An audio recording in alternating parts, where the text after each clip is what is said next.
My name is Nina, and Sarah was once my best friend. Growing up in the heart of New York, we were inseparable from the first day of elementary school all the way through middle school. We were the same age, and our apartments were only a few blocks apart. But our lives couldn't have been more different. Sarah came from a loving, supportive family, while I lost my mother early on. My father drowned his sorrows in alcohol, and my older brothers constantly got into trouble. Knowing my situation, Sarah often invited me over to her home. Each time, she'd share the best treats, never holding back. Sometimes she'd even slip a few extra sweets into my pockets. A part of me was deeply envious of her joyful, comfortable life. Despite the stark contrast between us, we always had endless things to talk about. I would pour my heart out about my family troubles, and Sarah would listen, often with tears in her eyes. Her mother, too, treated me warmly, offering the motherly affection I so deeply craved.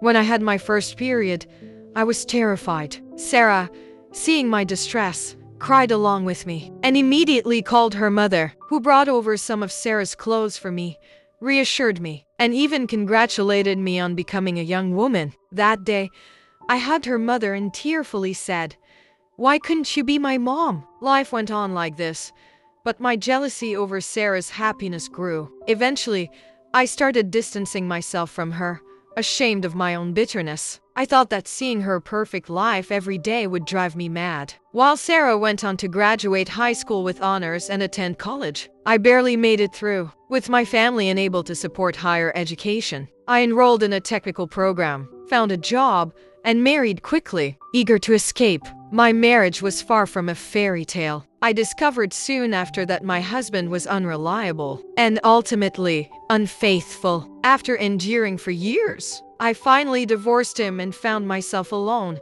struggling to start over. 5 years after we had drifted apart, Sarah and I crossed paths again. She insisted on taking me out for a meal, and though I felt a pang of insecurity, I agreed. Sitting in the car with her and her husband, I was overwhelmed. During dinner, I poured out my story, the impulsive marriage, the betrayal, and the painful divorce. Sarah listened, holding my hand as she comforted me. Her kindness cut deep, stirring resentment I thought I had buried long ago. Sarah shared how happy she was with her life. She'd married her college sweetheart, and together they built a successful business that ensured their financial stability. "You're so lucky," I murmured, masking my envy with a forced smile. A few days later, my sister-in-law, who worked as a housekeeper, told me she was ill and needed someone to fill in for her at the house. She worked for, coincidentally, Sarah's home. Eager to satisfy my curiosity about Sarah's seemingly perfect life,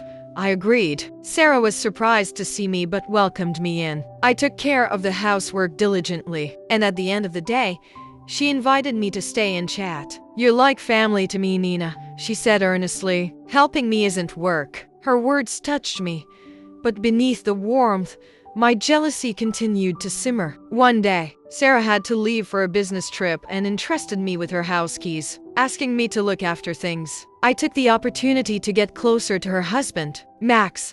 I dressed carefully, making sure I looked my best each time I visited, hoping to catch his eye. But days passed, and he paid me no special attention. Frustration mounted. How could Sarah, who seemed to have everything, also have such a loyal husband? Desperation got the better of me, and one evening, I called Max, mentioning that it was my birthday and that I could use some company. He politely declined, saying Sarah would be home soon. I played my last card, suggesting he could at least bring me a cake in her place. That night, Max came over with a small cake, wishing me a happy birthday. As he turned to leave, I impulsively reached for him, hoping to shatter the illusion of Sarah's perfect life. But at the last moment, something shifted inside me. The realization of what I was about to do hit me like a wave.